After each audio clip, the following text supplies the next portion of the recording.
सरकार की यही गलती है कि सरकार यदि यहीं पर युवाओं को रोजगार दे तो बाहर जाने की जरूरत ना पड़े।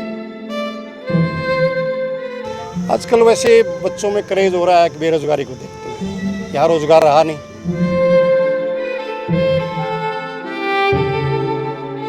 जैसे कि अभी आप बैठे हैं, दुकान खोल के बैठे हैं, जितने भी एजेंट हैं वो, मैं दफ्तर तो नहीं बोलूँगा, दुकान है उनकी।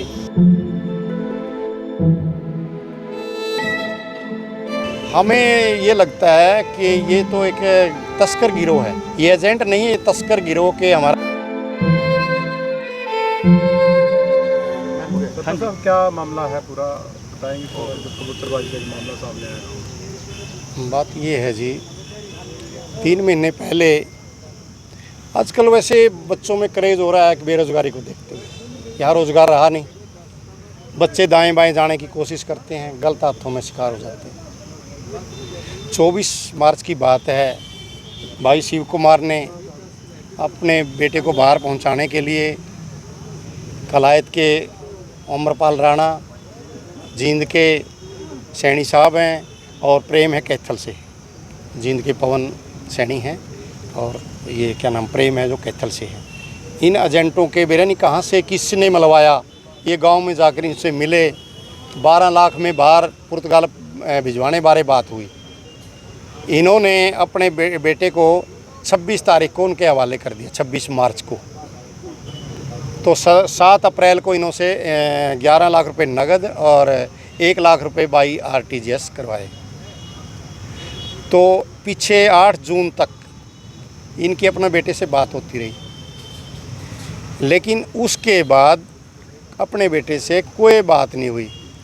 तो इन्होंने एजेंटों से संपर्क साधा, 1-2 बार इन्होंने रेंज में नहीं है, मतलब इन्होंने बार बार उनका पीछा किया, तो वो मतलब अपना फ़ोन ही बंद कर गए। तो लास्ट बार कब बात हुई बेटे से? वो 8 तारीख को, 8 जून। क्या लगता है आपको? हमें ये लगता है कि ये तो एक तस्कर गिरोह है, ये एजेंट नहीं है, ये तस्कर गिरोह के हमारा बेटा शिकार हो गया है। इनके अंगों को निकालकर ये लोग तस्करी करते हैं, अंगों को बेचते हैं। तो क्या एजेंटों से भी अभी बातचीत हुई है? एजेंट से कोई मुलाकात हो पाई है? अभी कोई एजेंट से बात नहीं हो रही, सभी अपने फ़ोन बंद किए हुए हैं। सरपंच साहब, इस तरह के मामले पहले भी होते आए हैं, कई युवा अपनी जान दे चुके हैं। हाँ। सरकार उसके बावजूद कुछ नहीं कर रही, प्रशासन कुछ नहीं कर रहा है। हाँ, प्रशासन इसके ऊपर कोई वो मतलब संज्ञान नहीं लेता, मतलब इन्होंने मतलब कार्रवाई करनी चाहिए, उचित कार्रवाई करे ताकि अपराध रुके आगे। हमारे जो आने वाले जो अगर साहिल दूसरे भाई हम इसका शिकार ना हो, तो प्रशासन ने बहुत सख्ती से इसके ऊपर निपटना चाहिए। सख्त धाराएं लगा करके, मानव तस्कर का जो मतलब दफ़ा लगती है वो लगा करके इनको मतलब जेल में डालना चाहिए, ताकि आने वाले टाइम में हमारी पीढ़ियां ऐसे बर्बाद ना हो। किसी साथी से कांटेक्ट हुआ था जी? किसी साथी से जो साथ में गए हैं, किसी से कांटेक्ट हुआ था?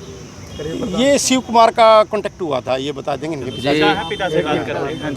क्या बात हुई सर? जी, क्या नाम है जी आपका? जी मेरा नाम शिव क्या कुमार पूरा है। मामला, एक बार पूरा मामला बताइए। जी पूरा मामला यही है कि हमने अपने बेटे को विदेश के लिए भेजा था, बच्चे की जिद थी कि मेरे को विदेश जाना है। तो हमने उमरपाल राणा और प्रेम और इनके साथी पवन से बातचीत हमारी बढ़ी और ये 26 तारीख को हमारे बेटे को लेकर आगे चले गए और इन्होंने उसकी फ़्लाइट करवा दी। उसके बाद 8 तारीख तक, जो पीछे 6 महीने की 8 तारीख इस तक हमारी बातचीत उनके साथ होती रही। और 8 के बाद हमारे पास ना ही कोई उनका मैसेज है, ना कि उनसे कॉल पे बात हो रही है। और एजेंटों से जब बात करवाने के लिए बोला गया तो इन्होंने गुमराह करना शुरू कर दिया। कभी बोलते हैं कि बच्चे टापू के ऊपर बैठे हैं, कभी बोलते हैं बच्चे कैंप में हैं। तो इन्होंने गुमराह करना शुरू कर दिया और 4-5 दिन बाद इन्होंने बिल्कुल कॉल उठाना बंद कर दिया। तो आज तक हमारे बेटे से मेरी बात नहीं हो पाई है। तो कभी किसी से कांटेक्ट हो पाया, उसके बाद किसी साथी से कांटेक्ट हो पाया, कोई जानकारी हासिल कर पाए? जी, जो इनके साथ में 2 लड़के गए थे, जसनदीप है पंजाब से, उनके भी परिवार से मेरी बातचीत हो रही है, जसनदीप से भी उनकी कोई बातचीत नहीं हो पा रही है। और राजकुमार है पानीपत से के पास किसी गांव से, उनके भी परिवार मेरे साथ जुड़ा हुआ है, उनसे उन पर भी राजकुमार की किसी प्रकार की कोई बातचीत नहीं हो पा रही है। और कम से कम लगभग 50 से 60 बालक एक रूम के अंदर रहते थे, जो कि ज़्यादा पाकिस्तान के थे। उनके भी फैमिली वालों के कॉल आ रहे हैं, बार बार फ़ोन आ रही है कि हमारी भी अपने बेटे से बात नहीं हो पा रही है। तो आज तक किसी भी बच्चे की, किसी भी पेरेंट्स के साथ, किसी के माता पिता के साथ किसी की कोई बात नहीं हो पा रही है। 8 जून को जब वॉइस कॉल मैसेज आया था जी, तो उसमें क्या बोला होता? जी 8 जून की रात्रि को जब मैसेज आया था तो मेरे बेटे ने यही बोला था कि पापा हम आगे निकल रहे हैं, हमको आगे लेके जाने के लिए तैयार है। आधे बच्चे चले गए हैं और आधे बच्चों की और जाने की तैयारी है। कौन से देश का नाम बताया? जी इटली के लिए उनको रवाना किया गया था। तो क्या लगता है, अब जैसे काफ़ी समय हो गया कोई बातचीत नहीं हो रही, तो क्या लगता है आपको, क्या हो सकता है? कोई मन में शंका किसी तरह की जी मैंने ये पहले उनको बोल दिया था कि आप बात नहीं कर रहे, आप गुमराह करवा रहे हो, गुमराह कर रहे हो, तो इसलिए मुझे पूरी जानकारी दो, जो भी विषय है, जो भी बात है। लेकिन इन्होंने मेरे को 2-4 दिन ऐसे बका के रखा कि हम आपके घर आएंगे, हम आपसे बात करेंगे, घर आएंगे, बात करेंगे। लेकिन आज तक ना तो वो घर आए और ना ही उन्होंने हमारे से कोई जानकारी दी। अब मुझे लगता है कि इन्होंने मेरे बेटे को मरवा दिया है। पुलिस में शिकायत दी आपने? जी मैंने पुलिस में SHO थाना में SHO कलायत के सामने FIR दर्ज करवा दिया। FIR दर्ज करवाई जिसका FIR नंबर 188 है। उसके तहत इन्होंने मामला दर्ज करके धारा 420 और धारा 406 और धारा 24 के तहत मामला दर्ज किया है। लेकिन जो तस्करी वाली धारा होती है वो इन्होंने नहीं लगाई। केस को थोड़ा सा मेरे को लग रहा है कि पिका इसको रख दिया गया है। शिकायत कब दी थी आपने? शिकायत 27 तारीख को मेरी दर्ज होगी थी सर। क्या कहना है सर SHO साहब ने अभी तो कुछ नहीं दोबारा बताया कि बोल दिया कि इनके खिलाफ मामला दर्ज कर दिया गया और इंक्वायरी हमारी जारी है। तो एजेंटों को परिवार वालों से कोई कांटेक्ट हो पाया, उनसे मुलाकात कर उनसे हमारी कोई मुलाकात नहीं हो पाई है, क्योंकि मामला दर्ज होने के बाद तो प्रशासन का काम बनता है कि उनसे जो भी है तहकीकात करें। मांग क्या है आपकी? जी मेरी मांग यही है कि मामले में ढिलाई चल रही है, तो इसलिए CIA कैथल 1 को देकर मामले में जल्दी से जल्दी कार्रवाई कराई जाए ताकि ये लोग बाहर ना भाग सके। सर आज यहाँ कैथल आप आए हैं तो आज किस उद्देश्य से आए हैं सर? जी हमारा कैथल में जो विषय था मिलने का पूरे ग्राम निवासियों का यही था कि हम SP साहब से मिलेंगे और DC साहब से वो ज्ञापन सौंपेंगे कि इनके खिलाफ जल्द से जल्द सख्त कार्रवाई हो। ठीक है। ये आप सभी को पता है कि भाई साहब ने भी बताया, जो हमारा साहिल था कलरम से, वो यहाँ से भेजा गया था एजेंटों के द्वारा। और मैं कहीं ना कहीं इसमें प्रशासन की गलती लगाऊंगा और इसमें एक सरकार की भी गलती है। सरकार की ये गलती है कि सरकार यदि यहीं पर युवाओं को रोज़गार दे तो बाहर जाने की ज़रूरत ना पड़े।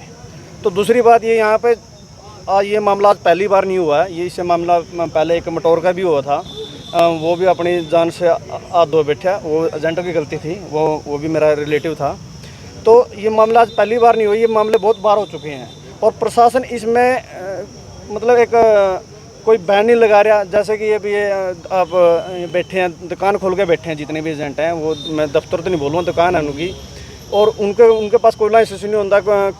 कोई भी मतलब हर एक आदमी अपने आप को एजेंट समझता है, उनको किसी प्रकार का कोई ज्ञान नहीं है, लेना नहीं देना नहीं, सिर्फ एक अपनी दुकानदारी चला रहे हैं और प्रशासन इन पर कोई भी पाबंदी नहीं लगाई जा रही। हम तो प्रशासन ने यही मांग करते हैं कि भाई जो भी है, किसी का लाल जा रहा है, किसी का बेटा जा हुआ है, उसी को परिवार को दुख का पता हुआ है, तो हम यही कहते हैं कि भाई इन पर बैन लगाया जाए, जो लीगल तरीके से अलीगल तरीके से ये दुकान करके। आप भी जनता के नुमाइंदे हैं, तो क्या मांग करते हैं प्रशासन से, ऐसे लोगों के खिलाफ किस तरह की कार्रवाई होनी चाहिए? इनको मैं सरकार से ये मांग करता हूँ भाई इनको बिल्कुल बंद कर दिया जाना चाहिए। जितने भी ये जो अलीगल तरीके से बैठे हैं इनको बिल्कुल बंद कर देना चाहिए, और जो अच्छे तरीके से ये काम करते हैं वो सोचते काम करो, लेकिन जो गलत तरीके से बैठे हैं उनको बंद करना चाहिए, बिल्कुल उनके खिलाफ कार्रवाई भी होनी चाहिए। ठीक है। ये एजेंटों की गलती तो है ही है, और जैसे भाई दीप ने बताया कि जो अनरजिस्टर्ड हैं इनको पूरी तरह से बंद कर देना चाहिए, इनके ऊपर कार्रवाई करनी चाहिए। और ये तो डोंकी से या लोगों को मतलब जो बाहर भेजने की बात करते हैं, ये तो मानव तस्करी है एक प्रकार की। रजिस्टर्ड हैं कोई बाइलाज जो पूरे करते हैं वो बेशक रहें, स्टडी वीज़ा करवाते हैं, उससे अगर बच्चे जाएं तो दूसरी बात है। इसी तरह की घटनाएं बहुत पहले अपने मटोर में भी हो चुकी है, और आज भी हमारे सैकड़ों बच्चे पनामा के जंगलों में भटक रहे हैं।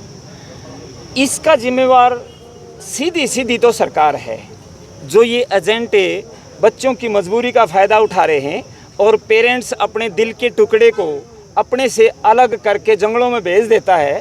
वो सिर्फ़ और सिर्फ मजबूरी है, अगर यहाँ रोज़गार मिलता तो ये नौबत नहीं आती। तो हमारा कहना यही है कि सरकार इनके ऊपर कार्रवाई करे और लगाम लगाए। शुक्रिया।